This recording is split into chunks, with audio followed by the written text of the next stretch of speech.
My name is Irene Willette, and I'm 32 years old. 5 years ago, my sister told my parents I dropped out of medical school.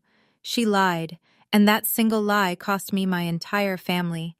They cut me off, they blocked my number, they skipped my residency graduation. They weren't at my wedding. For 5 years, I was no one's daughter. Then last month, my sister was rushed into the emergency room, bleeding, unconscious, dying. The trauma team paged the chief surgeon. The doors opened, and when my mother saw the name on the white coat walking toward her daughter's stretcher, she grabbed my father's arm so hard it left bruises. Before we get into this, please take a moment to like and subscribe, but only if this story truly resonates with you. And drop your location and local time in the comments. I want to know where you are right now. Now let me take you back to the fall of 2019. To a kitchen table in Hartford, Connecticut, and the last time my father ever looked at me with pride. Growing up, there were 2 daughters in the Ouellette house, but only one who mattered. My sister Monica is 3 years older. She came out of the womb performing school plays, student council, the girl who could talk to any adult at any dinner party and make them laugh. My parents, Jerry and Diane Ouellette, Hartford, Connecticut, salt of the earth middle class, adored her for it. Dad managed a manufacturing plant. Mom did part-time bookkeeping. They valued 2 things above all else: appearances and obedience. Monica delivered both, flawlessly, every single day. I was the quiet one. The one with her nose in a biology textbook at Thanksgiving, while Monica held court at the table. I wasn't rebellious. I wasn't difficult. I was simply invisible. There's a difference between being forgotten and never being seen in the first place. Here's a small example. 8th grade, I made it to the state science fair, the only kid from our school. Same weekend, Monica had a community theater performance. One guess where my parents went. When I came home with a second-place ribbon, Dad glanced at it and said, "That's nice, Reenie." He didn't ask what my project was about. He never did. I told myself it didn't hurt. I told myself I didn't need the attention.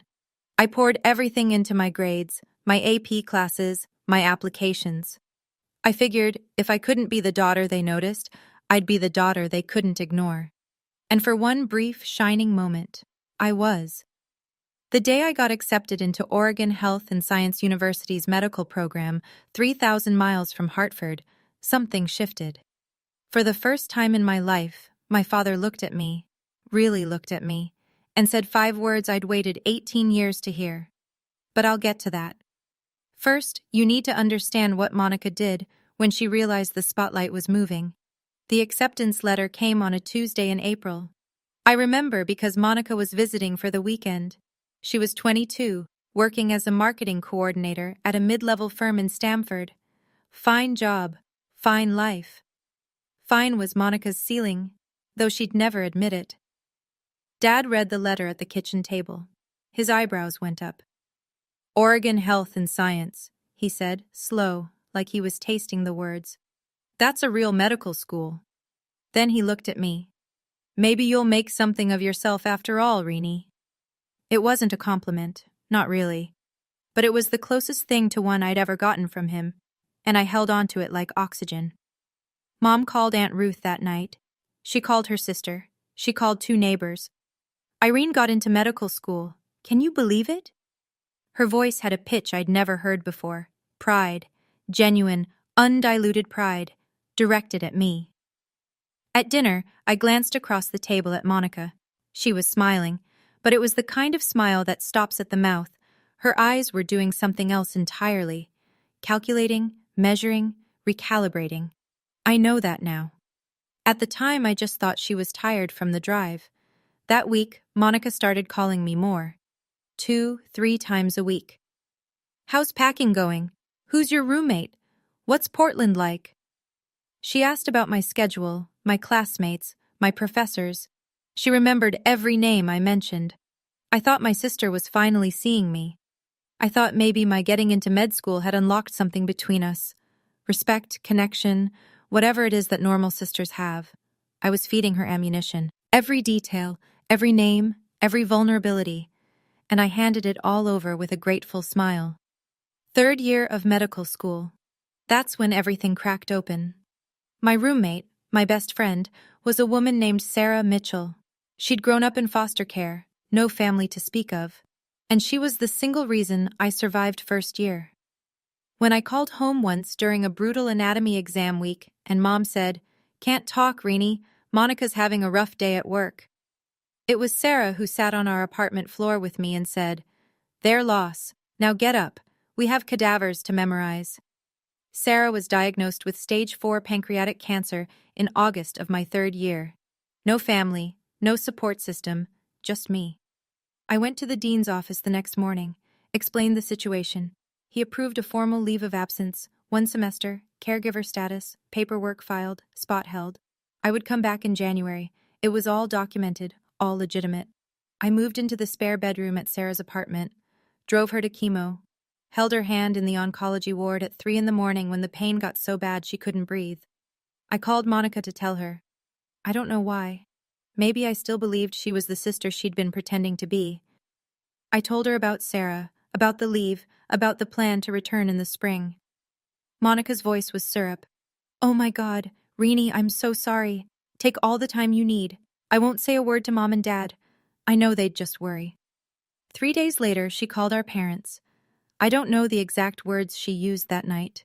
I wouldn't learn the full scope of her lie until 5 years later, when it unraveled in the one place none of us expected.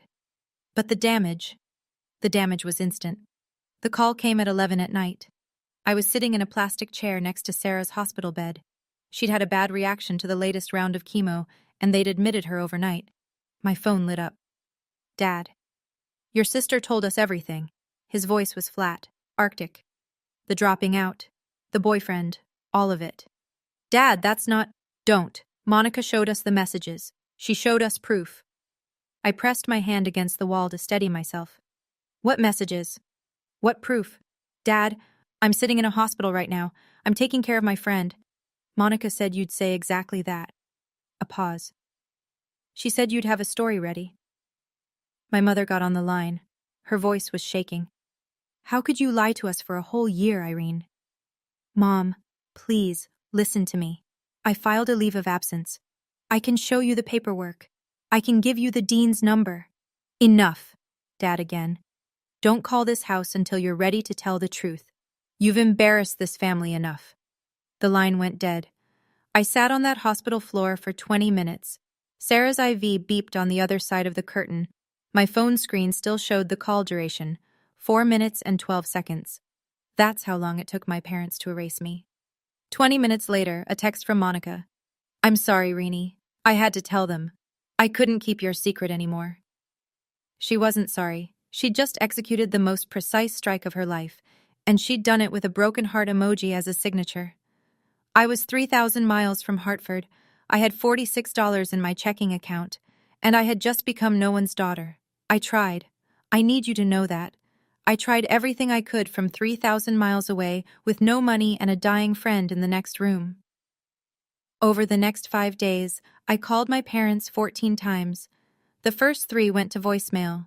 By the 4th, Dad's number was blocked. Mom blocked me 2 days later. I sent 2 emails, one short, one long. The long one had my leave of absence paperwork attached as a PDF. I included the dean's direct phone number. I included Sarah's oncologist's name. I gave them every piece of evidence a reasonable person would need. Neither email got a response. I wrote a handwritten letter, mailed it priority from Portland. 5 days later, it came back. Returned to sender, unopened. I recognized my mother's handwriting on the envelope. I called Aunt Ruth, Dad's younger sister, the only person in our family who'd ever treated me like I mattered equally. Ruth called Dad that same evening. I know because she called me back 40 minutes later, voice heavy. "He told me to stay out of it, sweetheart. He said you've made your bed."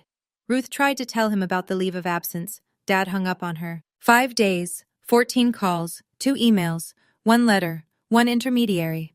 All of it, every single attempt, rejected, blocked, or returned. And here's what sealed it. This wasn't new. This was the pattern of my entire life, compressed into its most brutal form. Every science fair they skipped, every recital they forgot, Every time Monica's version of events was accepted without question while mine was dismissed. This was just the final, loudest iteration. On the 6th day, I stopped calling. Not because I gave up, because I realized they had chosen a long time ago. Monica just gave them permission to stop pretending. Sarah died on a Sunday morning in December. Quiet. Just the beep of the monitor going flat and the pale winter light through the hospice window. I was the only one in the room. No one from my family called. No one knew. The one person I'd told, Monica, was too busy tending to the lie she'd planted to care that the reason for my leave of absence had just stopped breathing. I organized a small funeral. 6 people came. Sarah's former foster sister drove up from Eugene, a couple of classmates, a nurse from the oncology ward who'd grown fond of her. I stood at the front of a chapel that could hold 60 and read a eulogy to rows of empty pews. I didn't cry, not because I wasn't broken, because I'd been crying for 3 months straight and there was nothing left. That night, I sat alone in Sarah's apartment, our apartment. Her coffee mug was still on the counter, her jacket still hung by the door. I opened my laptop and stared at the application to re-enroll for the spring semester. Then I found it. Tucked inside Sarah's copy of Grey's Anatomy, our running joke, she'd bookmarked the chapter on the pancreas with a yellow sticky note that said, "Rude," was a card. Her handwriting, shaky but deliberate. "Finish what you started, Irene. Become the doctor I know you are. And don't you dare let anyone, especially your own blood, tell you who you are." She'd written it weeks before she died. She knew she wouldn't be there when I needed the push. I closed the laptop, opened it again, filled out the re-enrollment form. 2 options, crumble or climb. I chose to climb, not for my parents, not for revenge, for Sarah, and for the version of myself she believed in. I went back in January. No family support, no safety net. I picked up extra student loans, took a part-time research assistant position, and ate hospital cafeteria leftovers more times than I'll ever admit. Medical school doesn't care about your personal life. Anatomy exams don't pause because your family disowned you. 12-hour clinical rotations don't get shorter because you cried in the supply closet at 2 in the morning. So I stopped crying and started working. I worked like my life depended on it, because in a way, it did. I graduated on time. No one from Hartford came. I matched into a surgical residency at Mercy Crest Medical Center back on the East Coast, a Level 1 trauma center, one of the busiest in Connecticut. That's where I met Dr. Margaret Thornton. Maggie, 58 years old, chief of surgery emeritus, built like a steel cable wrapped in a lab coat. She became the mentor I desperately needed, and the mother figure I'd lost. 3rd year of residency, I met Nathan Caldwell. He was a civil rights attorney doing pro bono work at a community clinic near the hospital. Calm eyes, dry humor.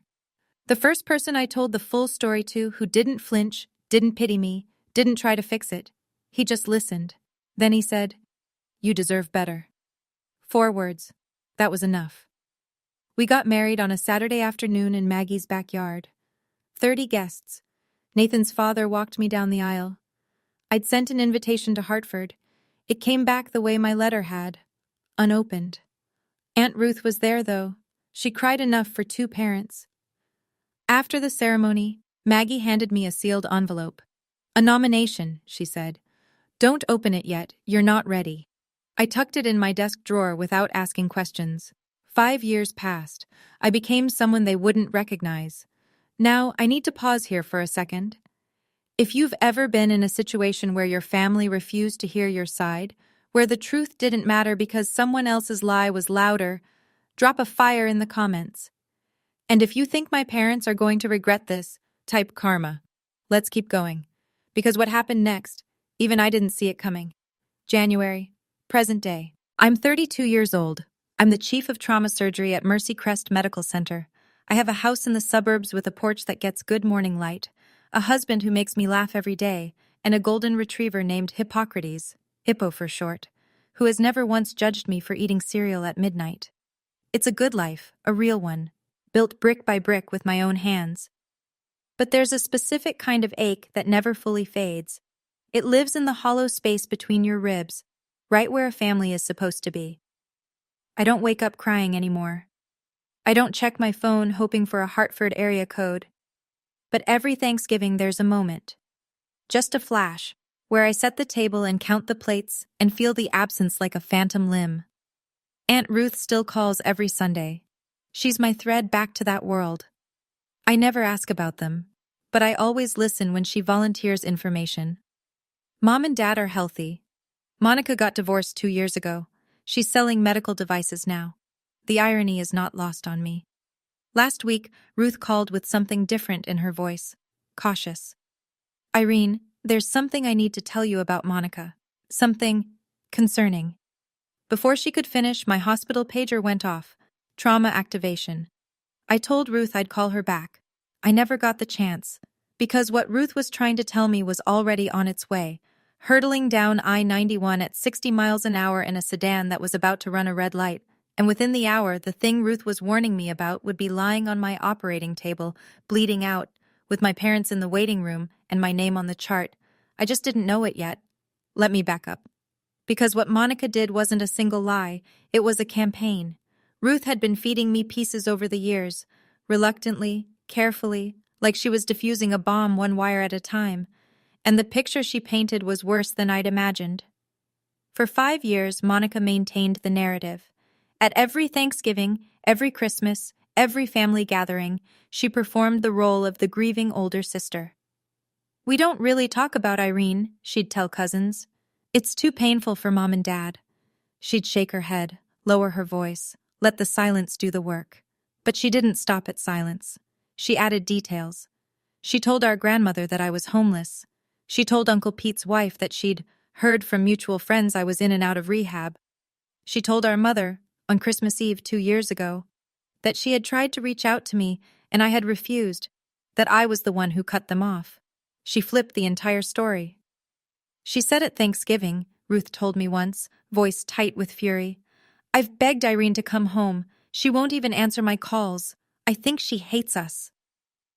Meanwhile, I was 3 floors deep in an operating room saving a teenager's life.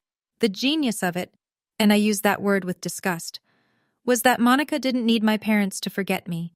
She needed them to believe I had abandoned them. That way, their grief became proof. Their silence became justified.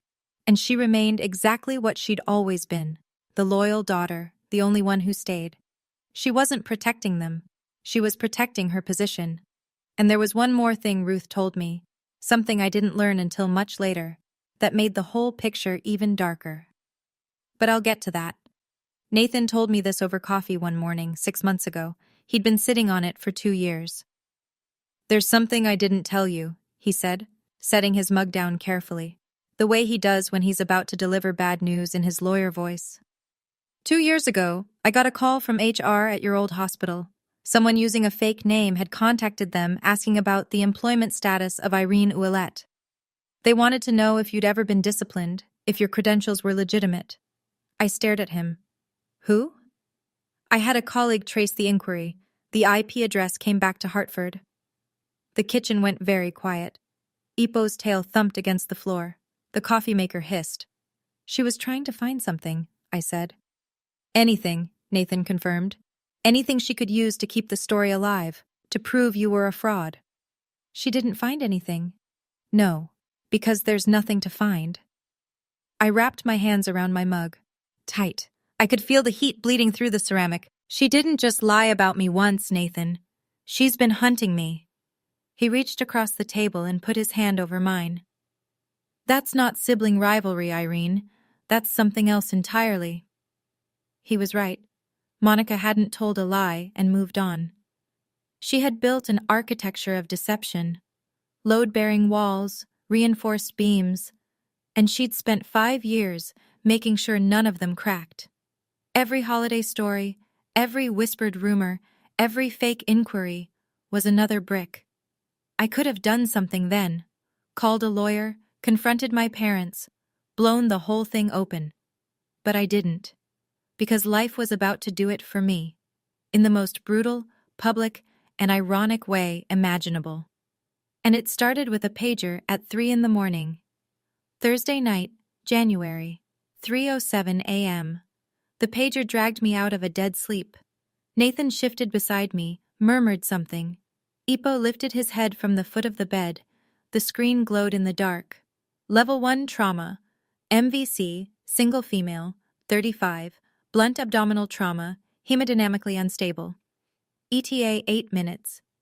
I was dressed in 4 minutes. Driving in 6. The roads were empty and wet, that particular shade of black that January gives you in Connecticut. I ran through the case in my head the way I always do. Mechanism of injury, probable organ involvement, surgical options, motor vehicle collision, blunt abdominal trauma, unstable vitals, likely splenic rupture, possible liver laceration. I'd done this surgery 100 times. I badged in through the ambulance bay entrance and walked straight to the trauma bay. My team was already assembling. 2 residents, a trauma nurse, anesthesia on standby. I picked up the intake iPad from the charge nurse's station and swiped to the incoming patient chart. Patient, Monica D. Ouellette, DOB, March 14, 1990. Emergency contact, Gerald Ouellette, father. I stopped walking. The hallway noise, the beeping, the intercom, the squeak of shoes on linoleum, it all pulled back like a tide. For 2 seconds, maybe 3, I wasn't a surgeon. I was a 26-year-old sitting on a hospital floor in Portland, phone still warm in my hand, listening to a dial tone. Dr. Ouellette? My charge nurse, Linda, appeared at my shoulder. You okay? I looked up, blinked, set the iPad down. I'm fine. Prep Bay 2, and page Dr. Patel. I want him on standby. The ambulance siren wailed in the distance, getting closer, and behind that ambulance, I knew, before I could see them, were 2 people I hadn't faced in 5 years. The ambulance doors cracked open and the stretcher came fast. Monica was strapped down, unconscious, oxygen mask fogging with shallow breaths, blood on her shirt, one hand hanging limp off the side rail. The paramedics rattled off numbers, blood pressure dropping, heart rate climbing, 2 large-bore IVs running wide. Behind them, running, came my parents. My mother looked like she'd aged a decade, hair thinner, face drawn. She was in a bathrobe, slippers on the wrong feet. My father was in a flannel and jeans, thrown on in a panic. His face was the color of old paper. "That's my daughter," he shouted past the triage nurse. "Where are they taking her? I need to talk to the doctor in charge." The nurse, a woman named Carla I'd worked with for 3 years, put both hands up. "Sir, family needs to wait in the surgical waiting area. The trauma team is already here. The chief is handling this personally." "The chief?" Dad grabbed Carla's arm. "Get me the chief, now!" Carla glanced through the glass partition toward the trauma bay. She looked at me, gowned, gloved, my badge hanging from my scrub top. She read the name, read it again. Her eyes went wide for just a fraction of a second. I gave a small shake of my head. "Not now." Carla composed herself. "Sir, the chief is prepping for surgery. You'll be updated as soon as possible. Please, the waiting room is this way." My parents were led down the hall. Mom was whispering prayers, hands clasped so tightly her knuckles were white. Dad kept turning back, looking through every window he passed. "She's all we have," he said to no one in particular. "Please, she's all we have." I heard it through the partition glass. Every word. She's all we have. As if I had never existed. I stepped into the scrub room alone. 30 seconds. That's all I allowed myself. I turned on the faucet, let the water run hot over my hands, looked at myself in the stainless steel mirror above the sink. Distorted, warped. The way everything felt right now, scrub cap on, badge visible.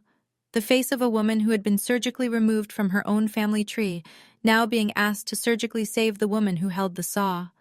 Part of me wanted to walk out, call Patel, let someone else carry this. Let my parents owe their daughter's life to a stranger, not to me. That would be cleaner, simpler. But there was a woman on that table with a ruptured spleen and what looked like a grade 3 liver laceration. She was losing blood faster than we could replace it. She was going to die in the next 30 to 40 minutes if the best surgeon in this building didn't operate, and the best surgeon in this building was me. I paged Patel directly. "I have a conflict of interest. The patient is a family member. I'm disclosing it now and documenting in the chart. If at any point my judgment is compromised, you take the lead, no questions asked. Patel's voice was steady. Understood, Chief.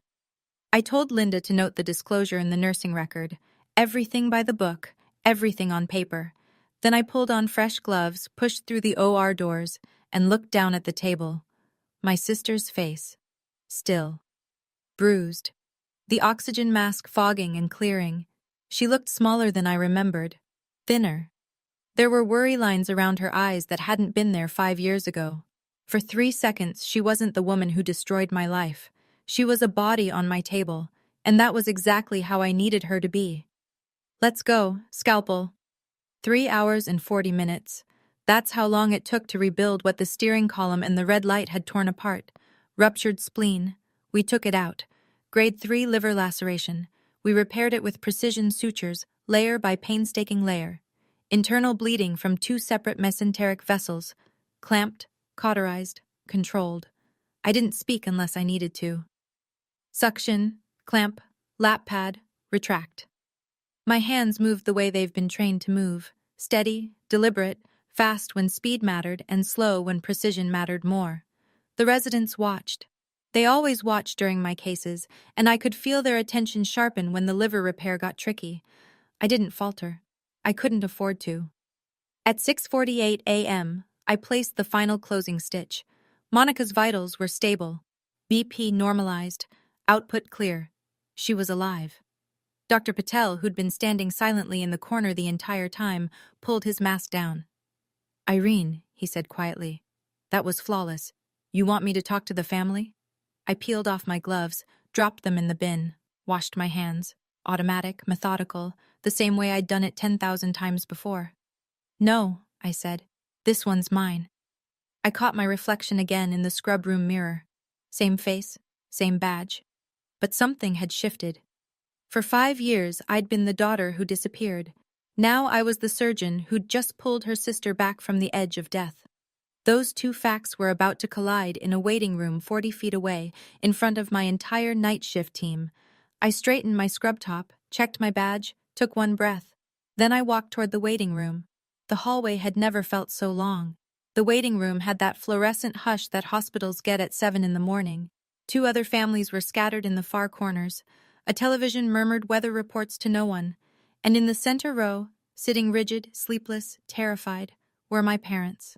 I pushed through the double doors, still in my surgical scrubs, mask pulled down around my neck. Scrub cap off now, hair pulled back.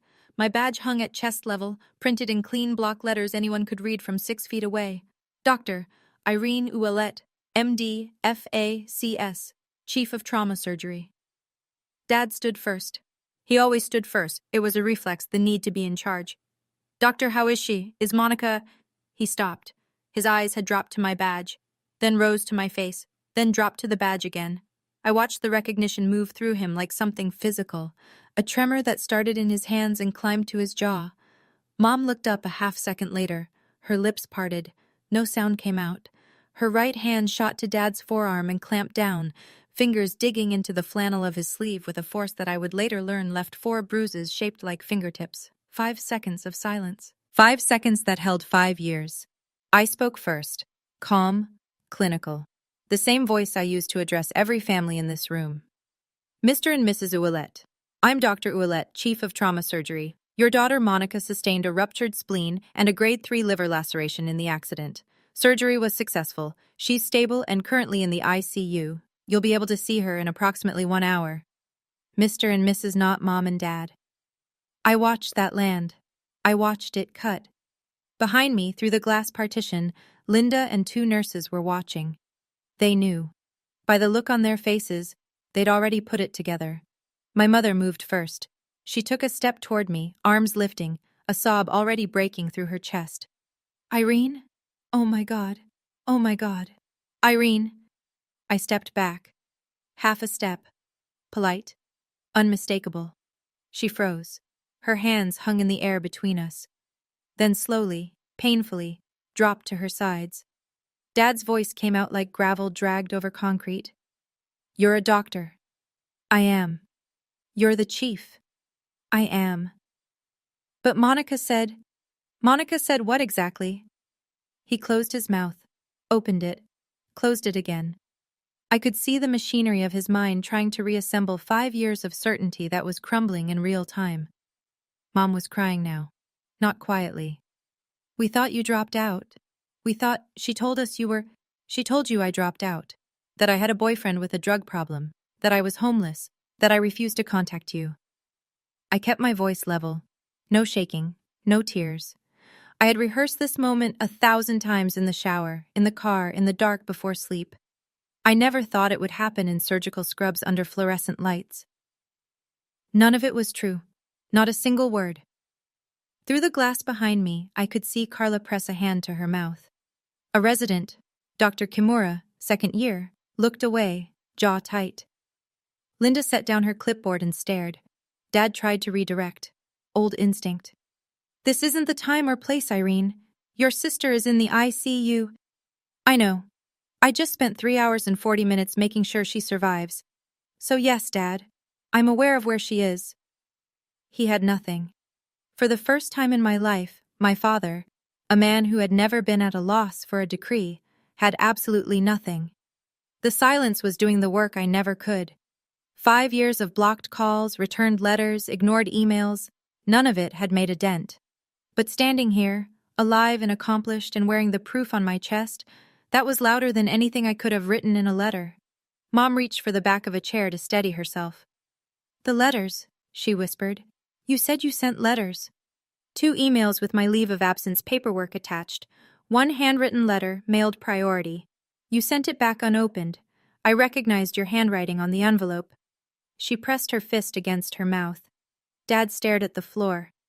"I called 14 times in 5 days. I asked Aunt Ruth to talk to you. You told her to stay out of it." I wasn't accusing. I was reciting. These were facts, and facts don't need volume. Then Linda appeared at the door. She didn't know the full story. Not yet, but she had hospital business. "Dr. Ouellette, I'm sorry to interrupt. The board chair saw the overnight trauma log. He asked me to pass along. The Physician of the Year Selection Committee sends their congratulations on tonight's surgical outcome." Linda said it the way she'd say anything routine. She had no idea she'd just detonated a second bomb. Mom looked at me, eyes swollen, mascara gone, bathrobe still on. "Physician of the Year? It's an internal recognition, it's nothing." I turned to Linda. "Thank you. I need to check post-op vitals. Excuse me." I walked toward the ICU corridor, measured steps, spine straight. I didn't look back, but I heard my mother's voice behind me, small and ruined. "Jerry, what have we done?" And I heard something I'd never heard before. My father, saying nothing. Because silence, for the first time, was the only honest thing he had left. 4 hours later, ICU, room 6, monitor beeping in rhythm, morning light angling through the blinds. I walked in for the standard post-op assessment. Vitals, drainage output, wound check, routine. Except nothing about this was routine. Monica's eyes were open, glassy, unfocused from the anesthesia, but open. She blinked at the ceiling, blinked at the IV pole. Then her gaze tracked sideways to me. She squinted. Read my badge. Read it again. The color drained from her face in a way I've seen before, but only in patients who've just been told their prognosis is bad. "Irene." Her voice was sandpaper. "Good morning, Monica. I'm your attending surgeon. You sustained a ruptured spleen and a grade 3 liver laceration from the accident. Surgery went well. You're going to make a full recovery. You're a doctor. Not a question. A reckoning. I'm the chief of this department, have been for 2 years. I watched it happen. The same spectrum Dad had gone through, but slower, because Monica was processing it through a morphine drip and what I suspect was dawning terror. Confusion first, then disbelief, then fear.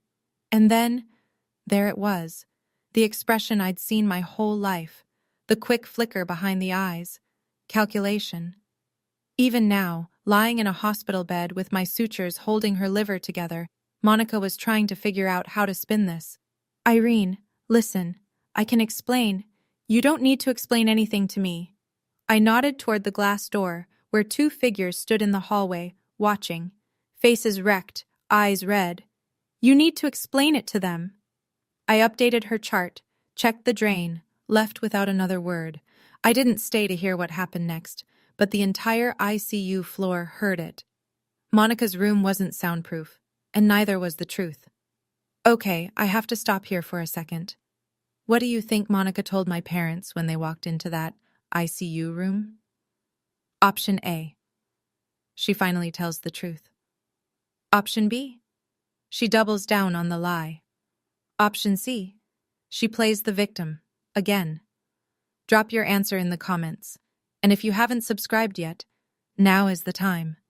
Because the next part of this story is where everything comes crashing down. I learned what happened from Linda, who heard it from the ICU nurse, who heard it through the glass. If you guessed option C, congratulations. You know my sister. The moment my parents walked in, Monica started crying. Big, heaving sobs that pulled at her stitches and made the heart monitor spike. Mom, Dad, you have to believe me. I never meant for it to go this far. I was scared for her. Dad stood at the foot of the bed. His voice was barely controlled. Monica, Irene is a surgeon. She's the chief of trauma surgery at this hospital. I didn't know that. She said she sent letters, emails. She called 14 times. She asked Ruth to intervene. Mom's voice was flat, hollow. Is that true? She's exaggerating. You know how Ruth tried to tell us.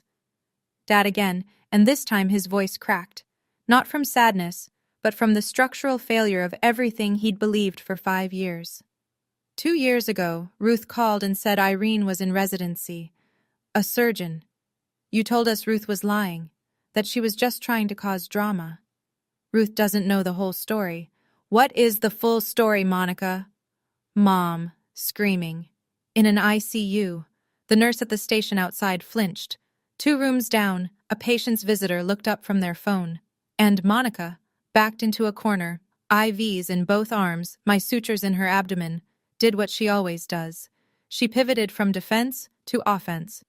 Fine, she's a doctor. Good for her. But she abandoned this family. She never called. Because we blocked her number, Monica. Dad's hand was on the bed rail, knuckles white. Because you told us to. The heart monitor beeped. The IV dripped. And Monica, for perhaps the first time in her adult life, had no script. Aunt Ruth walked into the ICU at 9:45 that morning. I'd called her from the scrub room after surgery, not to summon her as a weapon, but because Monica was her niece, too, and Ruth deserved to know. But Ruth came prepared. 5 years of silence will do that to a woman with a filing system and a long memory. She didn't sit down, didn't hug anyone. She stood in the middle of that room and said, I've been waiting 5 years to have this conversation, and I'm not waiting 1 more minute. She pulled out her phone, opened a folder she'd labeled, I found out later, Irene, proof. Inside, screenshots of every email I'd sent my parents in those first desperate days. The PDF of my leave of absence from OHSU, signed by the dean, stamped with the registrar's seal. My re-enrollment confirmation. A photo of my residency graduation, me in a cap, holding the diploma. Aunt Ruth next to me, the only family member in the frame. She held the phone out. Mom took it with trembling hands. And here, Ruth said, swiping to a text thread. This is from Monica, sent to me 4 years ago. She read it aloud. Don't tell Mom and Dad about Irene's residency. It'll just confuse them. They're finally at peace. The room went still. Monica stared at the ceiling. Her jaw was set, but the calculation was gone from her eyes. What replaced it was something I'd never seen there before, the look of someone who's run out of rooms to hide in. You told me to keep quiet for the family's sake, Ruth said, looking straight at Monica. But this family hasn't had peace. It's had a 5-year blackout. Ruth turned to my parents. And you two, you let this happen, not because you didn't love Irene, but because loving Monica was easier. Nobody argued. There was nothing left to argue with. Mom sank into the chair beside Monica's bed, but she wasn't looking at Monica anymore. She was scrolling through Ruth's phone, reading my emails one by one. Her lips moved as she read. She stopped on the last one, the one I'd sent the night before my residency graduation. I know what it says. I've reread it 100 times in my own sent folder. Mom, I don't know if you'll read this. I graduated from residency today. I wish you were here. I'm still your daughter. I never stopped being your daughter. Mom doubled over in the chair. Not crying. It was beyond that. It was the sound of someone meeting the full weight of a mistake they can never undo. Dad stood at the window, his back to the room, his shoulders shaking. Aunt Ruth told me later it was the first time she had ever seen her older brother cry. In 62 years, not once. Not at their mother's funeral. Not when his business nearly went under. Not ever. He cried now. Silently, facing the parking lot, while the monitor beeped behind him. Monica lay in the bed. She'd stopped talking. The IV dripped. Her eyes were fixed on a point on the ceiling. There was nothing left to perform. No audience that would believe her. The persona she'd worn for 35 years was lying in pieces on the linoleum, and no amount of charm or tears or clever reframing was going to put it back together. You missed her wedding, Jerry. Ruth's voice was quiet now, spent. Nathan's father walked her down the aisle. Do you understand what that means? Dad didn't turn from the window, but he spoke. 4 words, low, cracked down the center. What have we done? Not a question. He wasn't asking. He was convicting. And knowing the truth and knowing what to do with it, those are 2 very different things. I came back that afternoon. End of my shift. 22 hours since the pager woke me. But who's counting? My parents were still there. Of course they were. Where else would they go? Back to the house where they'd spent 5 years pretending they only had one daughter? Mom stood up the second I walked in. Her face was swollen, eyes nearly shut from crying. Irene, baby, I'm so sorry. I held up my hand, gently, but firm. I hear you, and I believe you're sorry, but sorry is a word. It's a starting place, not a finish line. What I need is time. Dad turned from the window. He looked like he'd aged 5 years since this morning. We want to make this right. Then you need to understand something. I kept my voice even. This wasn't anger. This was clarity. The kind that only comes after you've burned through every other emotion, and what's left is the truth. Clean and simple. I'm not the girl you sent away. I'm not the girl who begged you to listen for 5 days from 3,000 miles away. I'm someone who built a life, a whole life, without you. And if you want to be part of it now, it will be on my terms, not Monica's, not yours, mine. Dad opened his mouth. Old reflex. Then he closed it. And nodded. A small, devastated nod. I looked at Monica on the bed. Her eyes were open, watching me. When you're recovered, I said, you and I are going to have a conversation, a real one, but not today. Today, you're my patient. I don't mix the two. I left. Spine straight, steps measured. I didn't turn around. I'm not closing the door, but I'm the one who decides when it opens, how wide, and who walks through. 2 weeks later. Monica was discharged. Her incision was healing, the rest of her, not so much. I chose the location, a coffee shop in Middletown, halfway between her apartment and my house. Neutral ground. Nathan came but sat at a separate table near the window, pretending to read briefs. He wasn't pretending. Monica walked in looking like someone who'd been hollowed out. She'd lost weight. Surgery plus not eating will do that. And the confidence she usually wore like cologne was gone. For the first time in my memory, my older sister looked exactly her age. She sat down, wrapped her hands around a cup she didn't drink from, stared at the table. I didn't do preamble. I'm not going to yell at you. I'm not going to list every lie. You know what you did. What I want to know is why. Silence. Long enough that the barista called someone's name and it echoed off the walls. Then quiet. Because you were going to be everything I wasn't. And I couldn't handle it. I let that sit. That's honest. First honest thing you've said to me in 10 years. I'm sorry, Irene. I know you are. But sorry doesn't give me back the years. Sorry doesn't put Dad at my wedding. Sorry doesn't unsend that box Mom shipped back to me. My high school graduation things. Returned like I was dead to her. She looked away. Her eyes were wet. Real tears. I know the difference now. Then she said something I wasn't expecting. I also called your medical school. Twice. I tried to get them to revoke your leave of absence. I told them you'd fabricated the caregiver documents. The coffee shop hummed around us. I stared at her. Your dean wouldn't listen to me. He protected you. He didn't protect me, Monica. He believed the truth. That's not the same thing. I leaned back in my chair, took a breath. This was the part I'd mapped out the night before, sitting on the kitchen floor with Hippo's head in my lap while Nathan reviewed it with me like a closing argument. I'm not cutting you out of my life, I said, but I'm setting conditions. Monica nodded, small, defeated. You will tell the truth, the full truth, to every family member you lied to. Every aunt, every uncle, every cousin who spent 5 years thinking I was in rehab or living on the street. You will correct every single story. I will. And you'll do it in writing. An email to the family group, all 47 people. Ruth will confirm everyone receives it. Another nod.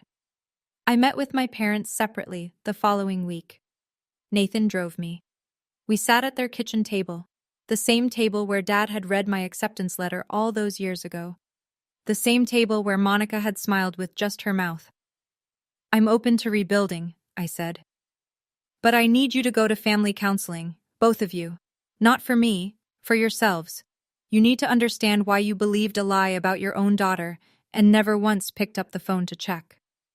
Dad's jaw tightened. We don't do that in this family. That's exactly why we're here, Dad. Mom put her hand on his arm, gently. Jerry, please. He looked at her. Looked at me. Something behind his eyes cracked. Not open, not yet, but cracked. Fine. I stood to leave, then turned back. One more thing. Nathan's father walked me down the aisle. That happened. We can't undo it. But if you want to know your future grandchildren, you start now. Not with grand gestures, with consistency. Apologies expire, boundaries don't. That's the difference between sentiment and structure. 1 month later, the Physician of the Year Gala, 200 people in the ballroom of the Hartford Marquis Hotel, surgeons, department heads, hospital administrators, donors, board members, crystal glasses clinking, name tags on lanyards, a string quartet playing something classical that nobody was listening to. I wore a simple black dress. Nathan was at a front table, looking like he'd been born in a suit. Maggie Thornton sat beside him, arms crossed, the faintest smile on her face, the one she reserves for moments she's been engineering for years. The MC stepped to the podium. This year's Physician of the Year, a surgeon whose clinical excellence, composure under pressure, and commitment to her patients have set a new standard for this institution. Dr. Irene Ouellette, Chief of Trauma Surgery. Applause, standing ovation from the surgical staff who'd seen me work. I walked to the stage, spotlight warm, podium solid under my hands. I kept it short. 5 years ago, I almost quit. Not because I couldn't do the work, but because I lost the people I thought I needed to keep going. What I learned is that the people you need aren't always the ones you're born to. Sometimes they're the ones who choose you. I looked at Maggie, at Nathan, at my team in the 3rd row. Then I looked at the back of the ballroom, last row. 2 seats Ruth had quietly arranged. My parents, Mom in a navy dress she'd probably bought that week, Dad in a tie he clearly hated, both sitting with their hands in their laps, looking up at the stage with expressions I can only describe as grief and pride waging war on the same face. And sometimes, I said, the ones you're born to find their way back, late, but here. Mom covered her mouth. Dad stood. Applause filled the rest. After the gala, Dad found Nathan near the coat check. He stood in front of my husband for a long moment. I owe you an apology. I should have been the one. Nathan, gracious to his core, extended his hand. With all due respect, sir, you should have been a lot of things, but we're here now. They shook hands. Dad's eyes were red. He didn't let go right away. Monica sent the email on a Wednesday night. Ruth confirmed delivery to all 47 addresses. I didn't read it until the next morning. Nathan brought me coffee and set the laptop on the kitchen table without a word. He knows when to give me space. It was 3 paragraphs. No excuses, no flowery language, just the facts laid bare. She had lied about my leaving medical school. She had fabricated evidence. She had maintained the deception for 5 years. She had deliberately prevented our parents from learning the truth. She ended with, "Irene never abandoned this family. I made sure they believed she did. That is entirely on me." The responses came in waves. Uncle Pete's wife called Ruth in tears. She'd repeated Monica's rehab story at a book club 2 years ago. Cousin David in Vermont sent Monica a one-line reply, "I don't know who you are anymore." Our grandmother, Nana June, 89, the matriarch who'd stopped asking about me at Thanksgiving because Monica told her it was too painful, called me directly. "I'm 89 years old," she said, her voice paper-thin but furious. "And I have never been lied to so thoroughly by my own blood. Irene, forgive an old woman for not seeing it." "There's nothing to forgive, Nana. You were lied to. We all were." Nobody organized a boycott of Monica. Nobody sent group texts declaring her dead to them, but the trust she'd stockpiled, the currency she'd been spending for 35 years, was gone. You could feel it in the silence after her email, in the replies that didn't come, in the invitations that quietly stopped arriving. No one punished Monica. They just stopped believing her. And for someone who'd built her entire identity on being believed, that was punishment enough. My parents started counseling in February. A therapist in West Hartford named Dr. Renna, calm, direct, the kind of woman who doesn't let you dodge a question. Mom took to it immediately. She'd been carrying the weight of her passivity like a stone in her coat pocket, and the first time Dr. Renna named it, enabling through silence, Mom broke down in the office and didn't stop crying for 40 minutes. That's what Ruth told me. I wasn't there. It wasn't my session to witness. Dad struggled.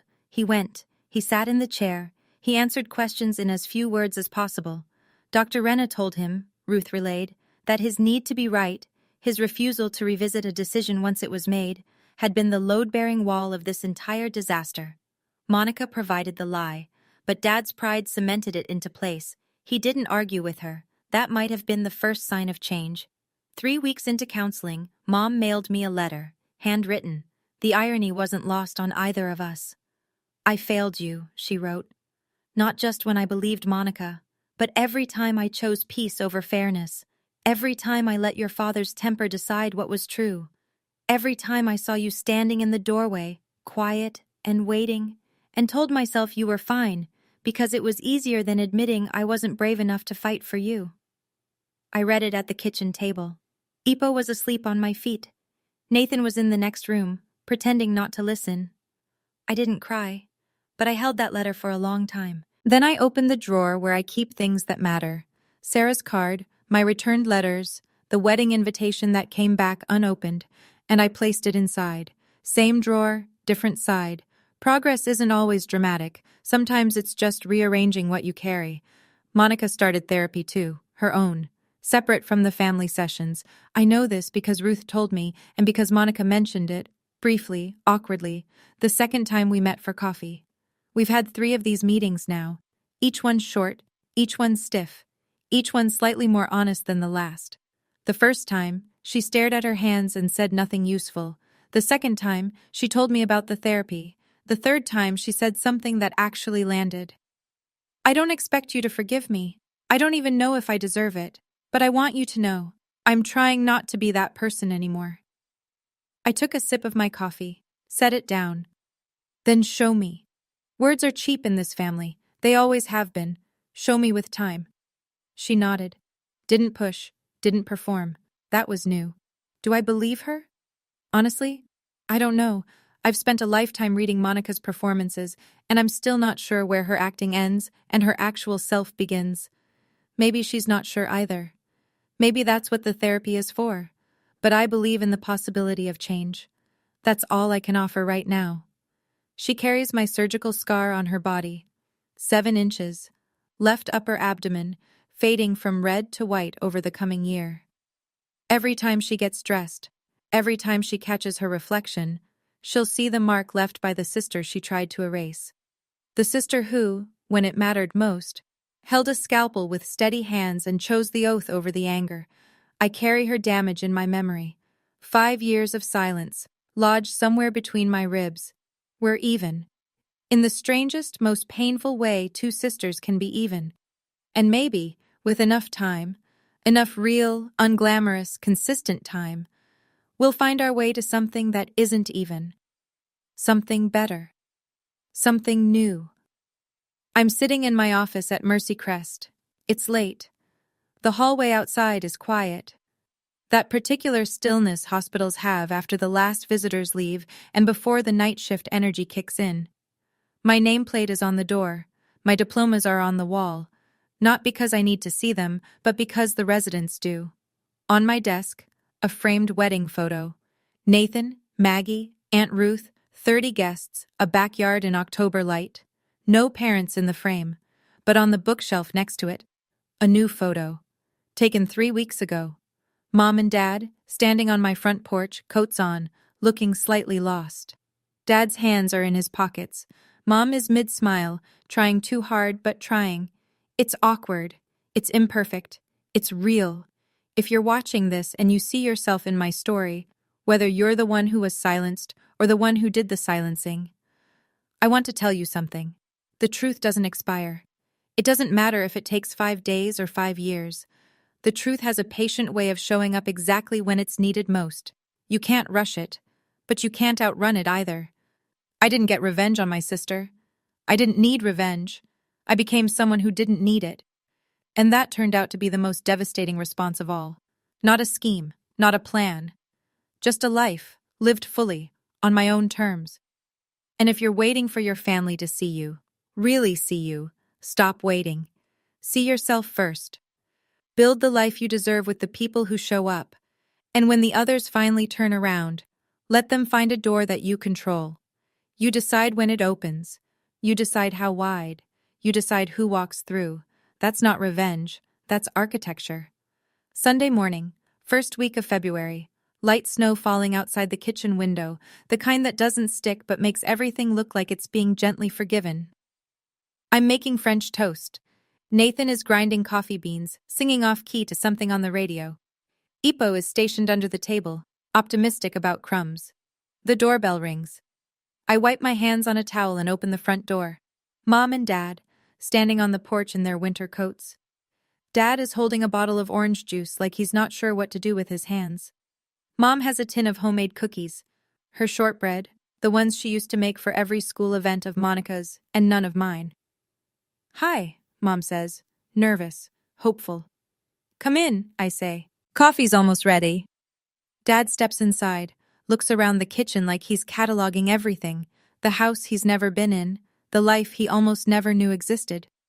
He clears his throat. "Can I help with anything?" I look at him. My father, 62 years old, standing in my kitchen for the first time, asking permission to be useful. "You can set the table, Dad." He nods, goes to the cabinet I point to, takes out plates, counts them, looks at me. 4? 4. He sets them down, one by one, carefully, like they might break if he's not gentle. Nathan hands him coffee. Mom hugs me at the stove, not a dramatic movie hug, just a quiet one, arms around me, forehead against my shoulder. No words, holding on. Ipo thumps his tail. Snow falls outside. The French toast sizzles. It's not perfect. It's not the childhood I deserved, or the reconciliation movies promise. But it's real. And real is more than I had for a very long time. My name is Dr. Irene Ouellette. I'm 32 years old, and I am finally, slowly, carefully, letting myself be someone's daughter again. 4 plates. It's a start. If this story resonated with you, if it made you think about your own family, your own boundaries, or someone you've lost and found, leave me a comment. Tell me, what would you have done? Would you have opened that door? And if you want more stories like this, check the description for one I think you'll love just as much. Thank you for being here. I'll see you next time.